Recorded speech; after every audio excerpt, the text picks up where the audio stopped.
नमस्कार मेरे पास साथियों, स्वागत है आप सभी के पाई क्लासेस यूट्यूब चैनल पे। दोस्तों आज हम बात करने वाले हैं क्लास 10 के काफ़ी इंपॉर्टेंट गेस किए गए साइंस के ऑब्जेक्टिव क्वेश्चन आंसर के बारे में, जो कि सभी क्वेश्चन आपके मैट्रिक बोर्ड परीक्षा के लिए काफ़ी महत्वपूर्ण साबित होगा।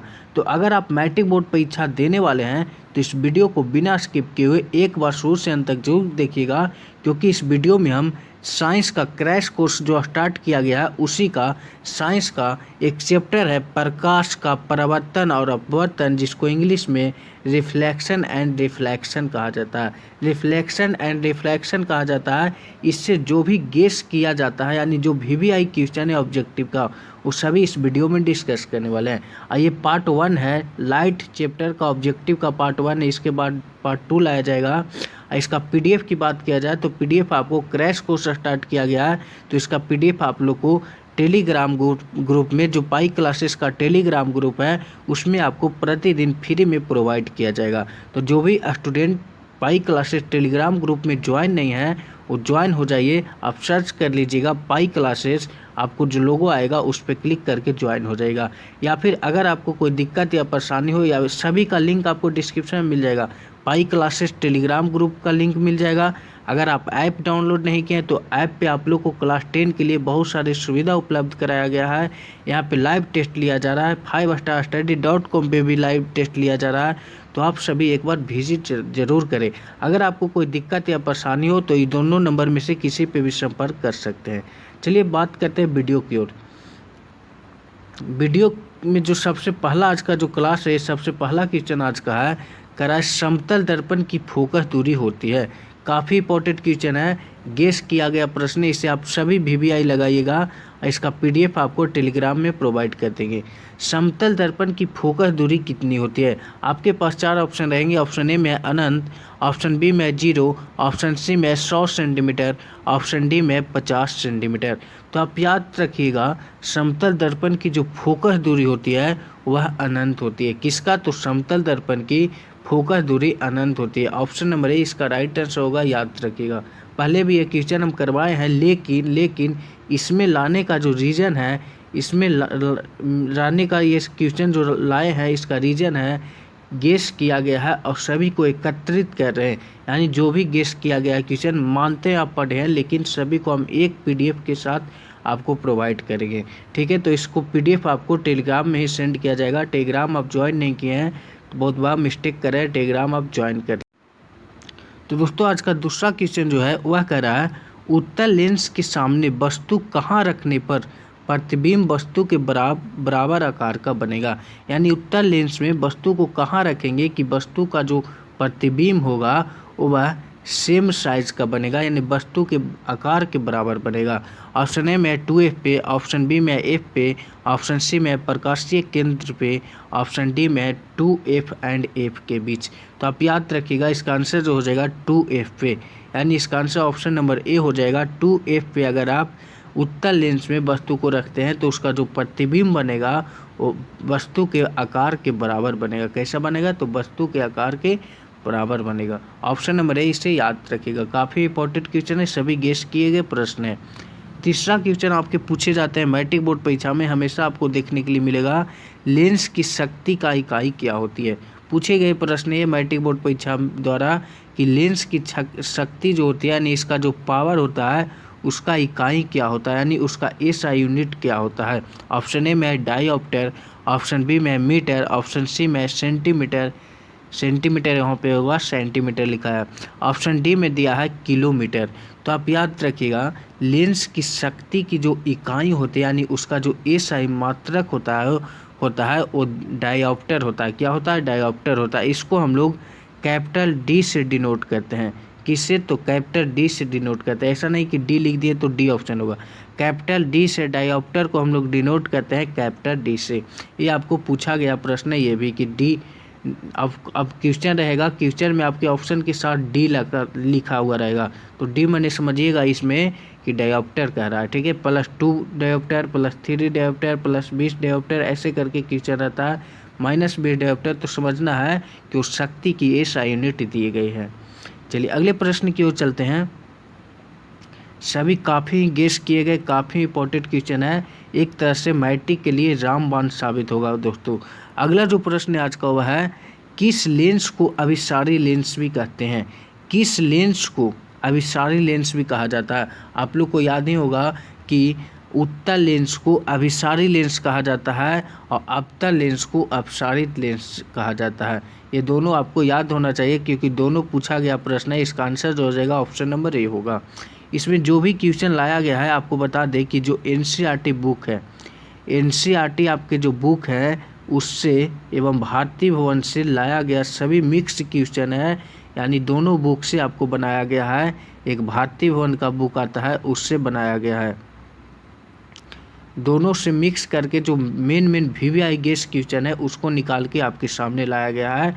ऐसे परीक्षा से पहले तक आप सभी लोग ज़रूर एक बार पढ़ लीजिए, काफ़ी आपको आगे चल के काम देगा मैट्रिक बोर्ड परीक्षा में। अगला जो प्रश्न हुआ है, उत्तल दर्पण का उपयोग। उत्तल दर्पण का उपयोग आप जानते ही हैं कि जो वाहन होती है उसके साइड मिरर के रूप में हम लोग उत्तल दर्पण के उपयोग करते हैं। कहाँ पे? तो अगर मोटर कार है या बस है तो उसके साइड मिरर में हम लोग उत्तल दर्पण का उपयोग करते हैं। यहाँ पे थोड़ा सा मिस्टेक होता है टाइपिंग में, उसके लिए आपको टेंशन नहीं लेना है, आप खुद समझदार हो चुके हैं। अगला जो प्रश्न आज का है बाबू वह है, किसी उत्तल लेंस द्वारा वस्तु का आभासी एवं आवर्धित प्रतिबिंब बनाने हेतु वस्तु की स्थिति कहाँ होनी चाहिए? समझिएगा क्वेश्चन को, काफ़ी इंपॉर्टेंट प्रश्न है। करा किसी उत्तल लेंस द्वारा वस्तु का आभासी एवं आवर्धित प्रतिबिंब बनाने के लिए, कैसा? तो आभासी एवं आवर्धित प्रतिबिंब बनाने के लिए वस्तु की स्थिति जो होगी वो कहाँ होनी चाहिए? एफ पे होना चाहिए या प्रकाशीय केंद्र पर होना चाहिए या वक्रता केंद्र पे या F1 तथा प्रकाशीय केंद्र जिसे ओ कहा जाता है ओ के बीच होना चाहिए। तो याद रखिएगा, अगर उत्तल लेंस कह दिया जाए और उत्तल लेंस द्वारा वस्तु का आभासी एवं आवर्धित प्रतिबिंब जो बनेगा वो F1 तथा प्रकाशीय केंद्र O के बीच में अगर वस्तु को आप रखिएगा तो उसका जो प्रतिबिंब निकलेगा वो आभासी एवं आवर्धित प्रतिबिंब निकलेगा। ये फिगर के साथ आपको हमेशा 2 मार्क्स में एक क्वेश्चन देखने के लिए मिलेंगे कि वस्तु को कहाँ रखेंगे तो प्रतिबिंब कहाँ बनेगा, फिगर के साथ आपको बनाने पड़ेगा मैट्रिक बोर्ड परीक्षा में। इसका भी सब्जेक्टिव आपको शाम का, सुबह में आपको मॉर्निंग में 7 बजे आपका ऑब्जेक्टिव का क्लास चलता है और शाम में जो क्लास लेते हैं 3 बजे वो आपके सब्जेक्टिव का रहेगा साइंस का। चलिए अगले प्रश्न की ओर चलते हैं। अगला जो प्रश्न आज का है वह है दर्पण का सूत्र। काफ़ी इंपॉर्टेंट क्वेश्चन है दोस्तों, इसको मत पूछिए कि कितना बार मैट्रिक बोर्ड एग्जाम में पूछा गया है, बहुत बार रिपीटेड क्वेश्चन है, इसे आप वीवीआई लगाइएगा, ठीक है। दर्पण का सूत्र, एक होता है लेंस का सूत्र, दोनों आपको मिलेगा इस क्लास में, दोनों का आंसर आपको हो सकते हैं इसके आगे ही मिल जाए कि लेंस का सूत्र क्या होता है। तो दर्पण का सूत्र आप याद रखिएगा कि 1/v प्लस 1/u बराबर 1/f होता है। इसी को कभी कभी 1/f बराबर 1/v प्लस 1/u लिख देता है, ठीक है। तो ये दोनों आप कंफ्यूज मत खाइएगा, यहाँ पे देखिए पलट के वही लिख दिया है 1/v प्लस 1/u बराबर 1/f, इसलिए इसका आंसर ऑप्शन नंबर ए हो जाएगा।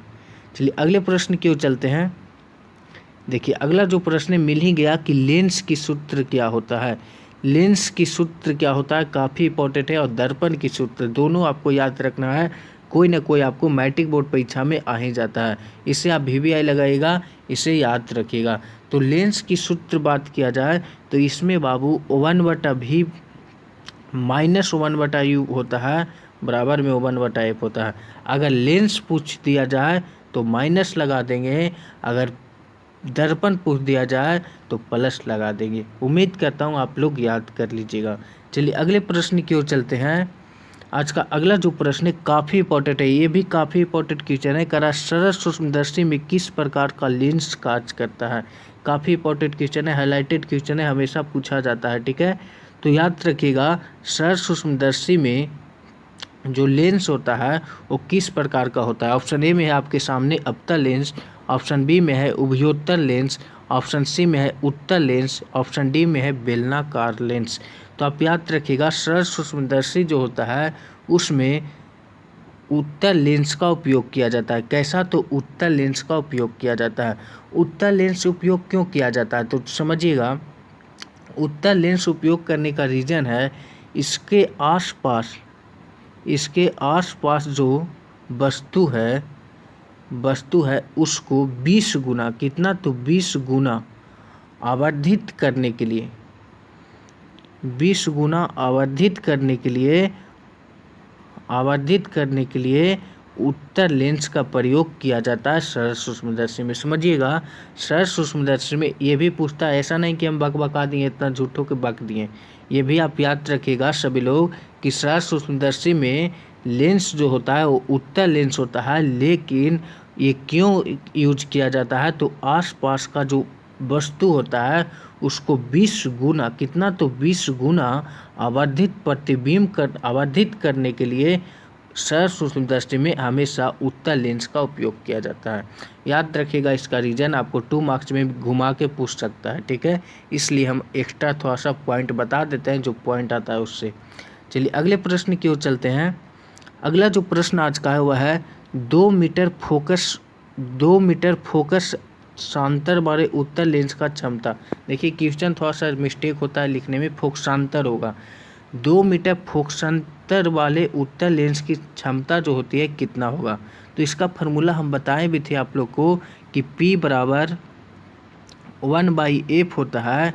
अगर यहाँ से आपको क्या दिया हुआ है, तो फोकसांतर वाले उत्तल लेंस की क्षमता आपसे पूछा है। क्षमता कहने का मतलब पावर पूछ रहा है, यानी क्षमता अभी ना बोले कि डायोप्टर, देखिए यहाँ पे डी देखिए मिल ही गया। डी जो होता है, डी यह जो है क्षमता का ये सही मात्रक है।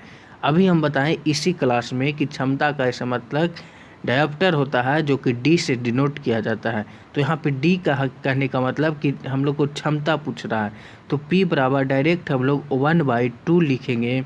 और 1/2 लिखने को मतलब कि इसको हम लोग 0.5 लिख सकते हैं या नहीं, बिल्कुल लिख सकते हैं 0.5, इसको हम लोग 0.5 लिख सकते हैं। लेकिन देखिएगा यहाँ पे -0.5 डायोप्टर है और एक है +0.5 डायोप्टर, ये तो कभी होगा नहीं। 2 डायोप्टर, 0.202 डायोप्टर, ये सब तो कभी होगा नहीं। ऑप्शन सी और डी।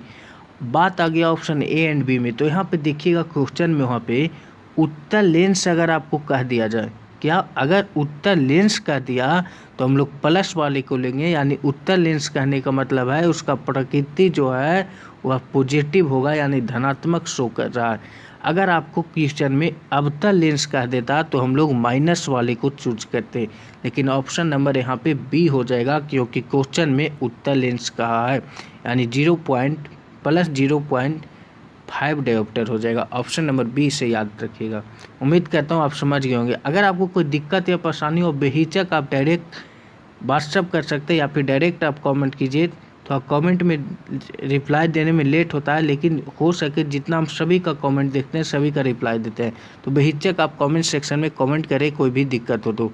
अगला जो प्रश्न है, कह रहा है किसी गोलीय दर्पण की फोकस दूरी 10 सेंटीमीटर है तो उसकी वक्रता त्रिज्या क्या होगी। इस प्रकार का क्वेश्चन आपके हमेशा MCQ में देखने के लिए मिलेंगे, यहाँ तक कि 2 मार्क्स में भी मिल जाता है कभी कभी, क्योंकि बिहार बोर्ड है, पगला बोर्ड है, कुछ भी कर सकता है, इसका कोई गारंटी नहीं है। आपको 2 मार्क्स में भी ये दे देगा। तो इसका फार्मूला के साथ हम बता देते हैं कि कैसे बनेगा। आपको याद होगा कि इसका जो आंसर आएगा वो ऑप्शन नंबर सी हो जाएगा 20 सेंटीमीटर। लेकिन कैसे होगा तो समझिएगा। अगर किसी गोलीय दर्पण की फोकस दूरी कह रहा है 10 सेंटीमीटर, यानी कहने का मतलब उसमें हम बताए थे कि वक्रता त्रिज्या और फोकस दूरी के बीच, फोकस दूरी में एक रिलेशन होता है, यानी संबंध होता है। यानी फार्मूला हम लोग बताए थे कि R बराबर 2F, यानी F बराबर R/2 होता है। यह एक हम फार्मूला बताए थे रिलेशन R एंड F में। अब यहाँ से कह रहा है गोलीय दर्पण की बाबू की फोकस दूरी 10 सेंटीमीटर है। अगर फोकस दूरी कहा जाए तो F का मान दिया होगा कि नहीं। फोकस दूरी कहने का मतलब है कि F का मान दिया हुआ है, आपसे वक्रता त्रिज्या यानी R का मान यानी आपसे पूछ रहा है। तो फार्मूला पे पुट कर दीजिएगा, सीधा तो आ रहा है कि R बराबर जब निकालना रहे तो F गुने 2 कर देंगे, यानी इसका जो आंसर हो जाएगा 20 हो जाएगा। ऑप्शन नंबर सी हो जाएगा 20 सेंटीमीटर। ये आपको हमेशा पूछे जाते हैं 2 मार्क्स में भी, क्योंकि बिहार बोर्ड है, आप इसे अपने अनुसार अच्छे से बना लीजिएगा कॉपी में। ऐसा नहीं कि हम जैसे लगा रहे वैसे ही आप भी लगा दीजिएगा, ऐसा काम मत करिएगा, ठीक है। सभी लोग साफ कॉपी में बनाएंगे। चलिए अगले प्रश्न की ओर चलते हैं। अगला जो प्रश्न आज का हुआ है, अवतल दर्पण की फोकस दूरी होती है। अवतल दर्पण की फोकस दूरी जो होती है, अभी हम बताएं कि अवतल दर्पण रहे तो ऋणात्मक लेंगे। अगर आपको उत्तल दर्पण उत्तल कह दे तो हम लोग इसको पॉजिटिव लेंगे, यानी धनात्मक लेंगे। यानी इसका प्रकृति जो शो कर रहा है और ऋणात्मक कर रहा है अवतल का, और उत्तल का प्रकृति धनात्मक शो करता है। पूछा गया प्रश्न है, इसे VVI मानिएगा। अगला प्रश्न देखिए, आ ही गया, करा किसी अवतल दर्पण की फोकस दूरी f और उसकी वक्रता त्रिज्या r है तो निम्नांकित में कौन संबंध सही है। अभी हम लोग फार्मूला बनाए बाबू। ऑप्शन ए में है r बराबर f। r बराबर f ऐसा कोई संबंध हम लोग पढ़े हैं? नहीं पढ़े, यानी ऑप्शन ए इसका गलत हो जाएगा। ऑप्शन बी की ओर चलते हैं तो ऑप्शन बी में है r बराबर 2f। अभी तो हम लोग ये फार्मूला यूज किए, r बराबर 2f, यानी इसका right answer option number B होगा। ऑप्शन नंबर सी देखिए, r बराबर 3f, ये ऐसा कभी संभव ही नहीं है। r बराबर f/2, यहाँ पे भी संभव नहीं है। f बराबर r/2 होता है। कन्फ्यूज यहीं पे होइएगा, क्योंकि ऑप्शन नंबर डी जो इसका दिया गया है कन्फ्यूज करने के लिए दिया गया है, ठीक है।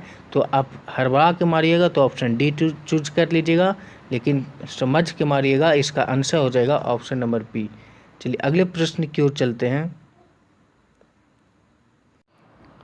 तो दोस्तों अगला जो आज का प्रश्न है वह है, अवतल दर्पण के सामने वस्तु को कहाँ रखा जाए ताकि प्रतिबिंब उल्टा, वास्तविक और समान आकार का बने। इस तरह का प्रश्न बाबू आपको कंफ्यूज करेगा। 6 से 7 टाइप आता है इसका, टाइप वाई आप याद कर लीजिएगा, काफ़ी इंपॉर्टेंट है। आपको 2 मार्क्स में भी कभी कभी पूछ देता है बिहार बोर्ड, ठीक है। तो सभी आप याद रखिएगा। बात किया जाए, कह रहा है यहाँ पे, अवतल दर्पण के सामने बाबू वस्तु को कहाँ रखेंगे ताकि उसका जो प्रतिबिंब होगा वो हमें उल्टा, वास्तविक और समान आकार तीनों बने। तो ऑप्शन ए में दिया है ध्रुव पर, ऑप्शन बी में है अनंत पे, यानी अनंत लिख दिया अनंत पे, ऑप्शन सी में है वक्रता केंद्र पे, ऑप्शन डी में है फोकस पे। तो याद रखिएगा, अगर अवतल दर्पण से पूछा जाए कि वस्तु को कहाँ रखा जाए ताकि उसका प्रतिबिंब जो हो उल्टा, वास्तविक और समान बने, तो आप याद रखिएगा, अगर हम वस्तु को वक्रता केंद्र पे रखते हैं अवतल दर्पण में, तो वस्तु का जो प्रतिबिंब होगा वो उल्टा, वास्तविक और समान आकार का बनेगा।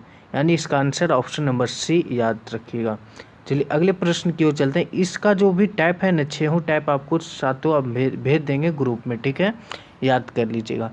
करा उत्तल दर्पण में प्रतिबिंब बनता है, काफ़ी इंपॉर्टेंट क्वेश्चन है। करा उत्तल दर्पण में प्रतिबिंब जो होता है बनता है, कैसा बनता है? वास्तविक बनता है, आभासी बनता है, या वास्तविक तथा आभासी दोनों बनता है, या इनमें से कोई नहीं।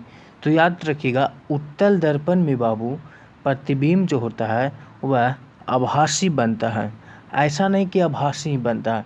और याद रखने वाला बात यहाँ पे है, देखिए बता देते हैं, उत्तल दर्पण का वक्रता केंद्र से क्वेश्चन यहाँ पे आता है, काफ़ी इंपॉर्टेंट क्वेश्चन है, इसे आप याद रखिएगा। उत्तल दर्पण में वक्रता केंद्र जो होती है इसका, यानी सी जो होती है वह कहाँ होती है? तो वक्रता केंद्र पीछे होती है। कहाँ होती है? तो पीछे होती है। पूछा गया प्रश्न है कि उत्तल दर्पण में वक्रता केंद्र कहाँ होते हैं, तो वक्रता केंद्र पीछे बनता है, वक्रता केंद्र होता है पीछे बनता है। और इसमें जो होता है, यानी उत्तल दर्पण में ऐसा नहीं कि आभासी प्रतिबिंब में बनता है, इसमें सीधा, याद रखिएगा, सीधा कौमा आभासी कौमा वस्तु से छोटा, कैसा? तो वस्तु से छोटा बनेगा, वस्तु से, देखिए इतना बार लिख दिया कि भर गया, वस्तु से छोटा बनेगा उत्तल दर्पण में। ये तीनों आप कंडीशन याद रखिएगा, तीनों कंडीशन में से कोई भी कंडीशन आपको दे देगा। जैसे कि यहाँ पे आपको आभासी से क्वेश्चन दे दिया, अब की हो सके सीधा ऑप्शन में दे दे कि सीधा बनेगा, तो कंफ्यूज नहीं होएगा, सीधा, आभासी और वस्तु से छोटा उत्तल दर्पण में बनता है। चलिए अगले प्रश्न की ओर चलते हैं।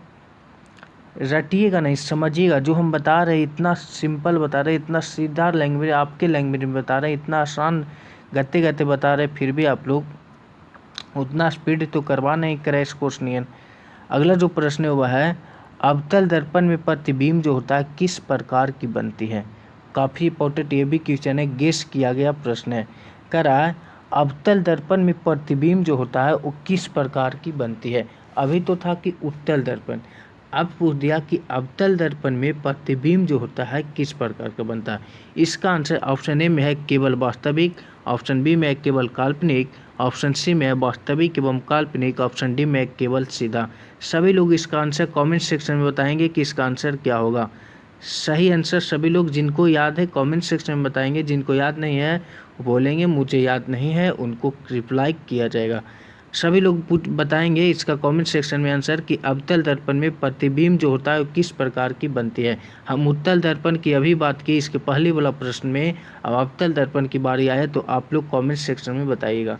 चलिए अगले प्रश्न की ओर चलते हैं। एक आध क्वेश्चन आप लोग भी बताया करिए, तब न लगेगा कि नहीं आप लोग देख रहे हैं पढ़ रहे हैं। अगला जो प्रश्न आज का करा, एक अवतल दर्पण की वक्रता त्रिज्या 40 सेंटीमीटर है तो उसकी फोकस दूरी क्या होगी। आपको वक्रता त्रिज्या दिया हुआ है 40 सेंटीमीटर, तो उससे पूछ रहा है कि फोकस दूरी क्या होगा। आसानी से आप लोग निकाल लीजिएगा, इसमें कुछ रखा हुआ है क्या हो जाएगा, तो 20 हो जाएगा, 20 सेंटीमीटर हो जाएगा। फार्मूला आप लोग को पता ही है, इसी में हम करवाए हैं। चलिए अगले प्रश्न की ओर चलते हैं। अगला जो प्रश्न है वह है अवतल दर्पण के सामने वस्तु को कहाँ रखने पर प्रतिबिंब समान साइज का बनेगा। बार बार आपको बोला जा रहा है कि इस तरह का प्रश्न आप 6 कंडीशन याद कर लीजिएगा, 7 टाइप, ताकि आपको छूटे नहीं। आपको यहाँ से 2 मार्क्स का भी पूछ दिया जाता है। तो अवतल दर्पण में अगर वस्तु को पूछा जाए कि प्रतिबिंब जो है कैसा, तो साइज का बनेगा, समान साइज का आपसे पूछ रहा है। तो याद रखिएगा अगर समान साइज आपसे पूछ दिया अवतल दर्पण में, तो वस्तु को हम लोग वक्रता केंद्र पे रखेंगे। क्योंकि अभी बात की इसके पहले, अगर हम वक्रता केंद्र पे वस्तु को रखते हैं तो अवतल दर्पण के सामने वस्तु को कहाँ रखें कि प्रतिबिंब जो उसका है वो समान साइज का बने, तो वक्रता केंद्र पे यानी सी पे रखेंगे। चलिए अगले प्रश्न की ओर चलते हैं। अगला जो प्रश्न आज का वह है किसी अवतल दर्पण की वक्रता त्रिज्या 30 सेंटीमीटर है, उसके नाभ्यांतर का मान क्या होगा। यहाँ पे नया वर्ड एक आया नाभ्यांतर। नाभ्यांतर समझिए क्या होता है। नाभ्यांतर बाबू फोकस दूरी के दूसरा नाम नाभ्यांतर कहा जाता है। कंफ्यूज करने के लिए आपको ये नाम दे देगा नाभ्यांतर, इसलिए यहाँ पे हम भी दे दिए ताकि आपको अवगत हो जाए ये नाम से। ऐसा नहीं वहाँ लगे बोर्ड एग्जाम में कि नया नाम आ गया है और क्वेश्चन आप छोड़ते। तो आर बराबर यहाँ पे आंसर आप बना दीजिएगा, एकदम सिंपल है, समझाने दीजिए एक बार।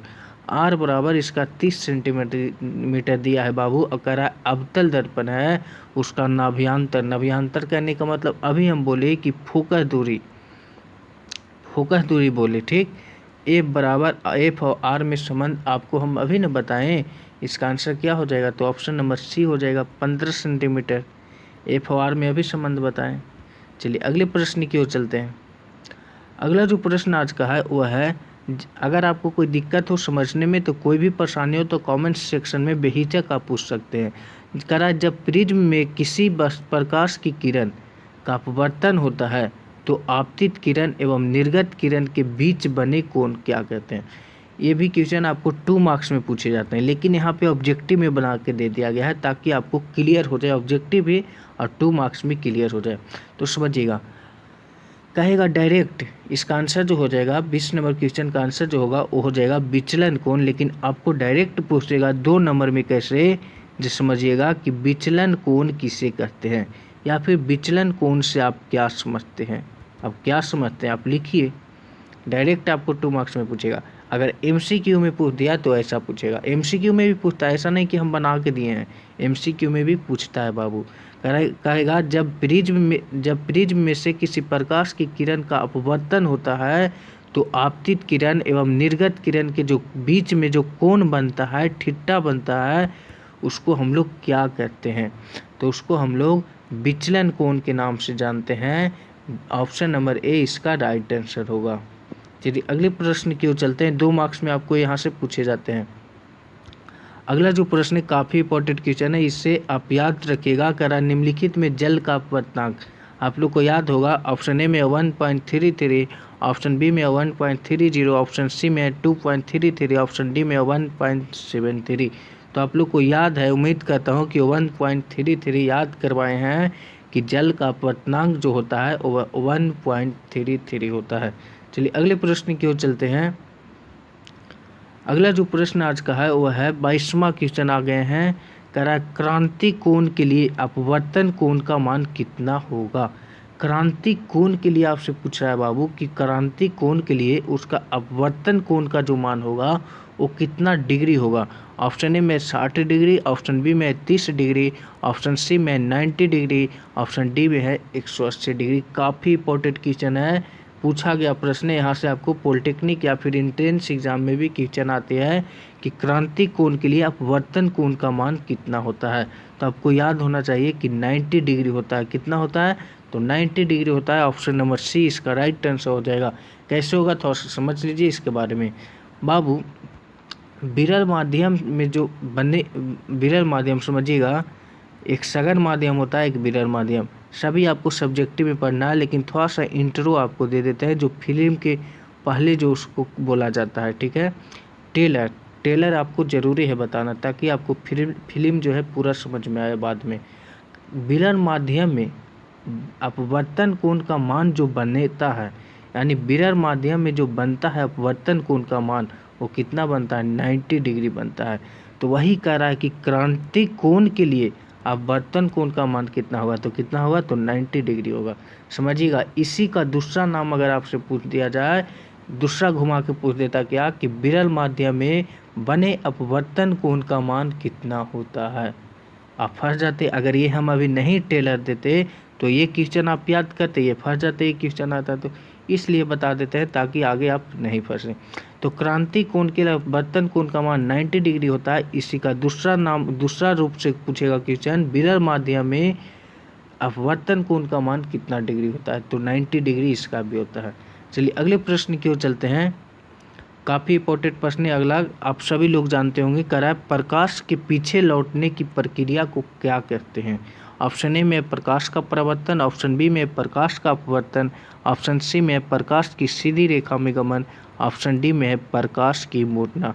तो आप जानते होंगे कि प्रकाश के पीछे लौटने की प्रक्रिया को हम लोग प्रकाश का परावर्तन कहते हैं। क्या कहते हैं? तो प्रकाश का परावर्तन कहते हैं। जिस माध्यम से प्रकाश की लाइट जिससे जा रही है, अगर उसी पथ पे पुनः लौट जाते हैं किरण, तो इस प्रक्रिया को हम लोग क्या कहते हैं? तो प्रकाश का परावर्तन कहते हैं। यानी पीछे जो लौटने की प्रक्रिया हो रही है उसको हम लोग प्रकाश का परावर्तन कहते हैं। ऑप्शन नंबर ए इसका राइट आंसर होगा। चलिए अगले क्वेश्चन की ओर चलते हैं डियर। अगला जो क्वेश्चन आज का है वह है प्रकाश के परावर्तन के दूसरे नियम में किसका मान समान होता है। काफ़ी इंपॉर्टेंट क्वेश्चन है डियर, सभी लोग इसे याद रखिएगा कि प्रकाश के परावर्तन के दूसरे नियम में किसका मान समान होता है। पूछा गया प्रश्न है आपके। इम्पॉर्टेंट क्वेश्चन ये है कि आपको एंट्रेंस एग्ज़ाम दीजिएगा या फिर कॉम्पिटिटिव एग्ज़ाम, उसमें भी ये क्वेश्चन हमेशा आपको देखने के लिए मिलेगा। तो याद रखिएगा कि प्रकाश के परावर्तन के दूसरे नियम में किसका मान समान होता है। ऑप्शन ए में अपवर्तन कोण का क्रांति कोण के बराबर होता है। यहाँ पे कॉमा होगा, ठीक है। अपवर्तन कोण का जो मान होता है वो क्रांति कोण के बराबर होता है, गलत बात है। ऑप्शन बी में जो दिया गया है वह है आपतन कोण परावर्तन कोण के बराबर होता है। ये तो आप जानते ही होंगे कि प्रकाश के परावर्तन के कितने नियम हैं, तो 2 नियम। उसमें ही पढ़े होंगे कि आपतन कोण परावर्तन कोण के बराबर होते हैं। यानी इसका राइट आंसर आगे पढ़ना ही नहीं है, ऑप्शन बी इसका राइट आंसर होगा। चलिए अगले प्रश्न की ओर चलते हैं। अगला जो प्रश्न आज का है वह है प्रकाश के अपवर्तन, इसी को परावर्तन ब्रैकेट में करने का रीजन है कि ये भी आपको पूछ देता है कि कितने नियम हैं। तो प्रकाश के अपवर्तन परावर्तन के नियम आप लोग जानते ही होंगे। कमेंट सेक्शन में सभी लोग का आना चाहिए आंसर। काफ़ी इंपॉर्टेंट क्वेश्चन है, कम से कम तो 3 से 4 बार पूछा गया, जहाँ तक ज़्यादा ही पूछा गया है मैट्रिक बोर्ड परीक्षा में। तो सभी का आंसर इसका आना चाहिए कि प्रकाश के परावर्तन के कितने नियम होते हैं। 25 नंबर क्वेश्चन का आंसर सभी लोग बताइएगा। आप लोग कमेंट सेक्शन में रिप्लाई कीजिएगा, कमेंट कीजिएगा कि 25 में आपका कितना सही हुआ। 25 क्वेश्चन हम लोग डिस्कस किए, उसमें आपका कितना नंबर आया 25 नंबर में, यहाँ पे आप लोग सभी लोग कमेंट सेक्शन में बताइएगा। अगर आपको कोई दिक्कत या परेशानी हो तो कमेंट सेक्शन में बेहिचक पूछ सकते हैं, या फिर व्हाट्सअप नंबर आपको डिस्क्रिप्शन में दिया गया है, या वीडियो के स्टार्ट में भी, क्लास के स्टार्ट में आपको बताया गया था। वीडियो को लाइक नहीं किए तो लाइक कर दीजिए, और जो चैनल पे पहली बार आए हैं वो चैनल को सब्सक्राइब कर लीजिएगा, साथ में बेल आइकन को प्रेस करना ना भूलिएगा, ताकि इसी प्रकार का नोटिफिकेशन आपको हमेशा मिलती रहे। इस वीडियो को अपने सभी भाई बंधु एवं दोस्तों के पास जरूर शेयर करें, ताकि उनको भी क्रैश कोर्स में हेल्प मिले, यानी जो क्लास 10 का बोर्ड एग्जाम होने वाला है उसमें उनको हेल्प मिल जाए। चलिए आज का क्लास नहीं तक, फिर मिलते हैं नेक्स्ट क्लास में। जय हिंद, जय भारत।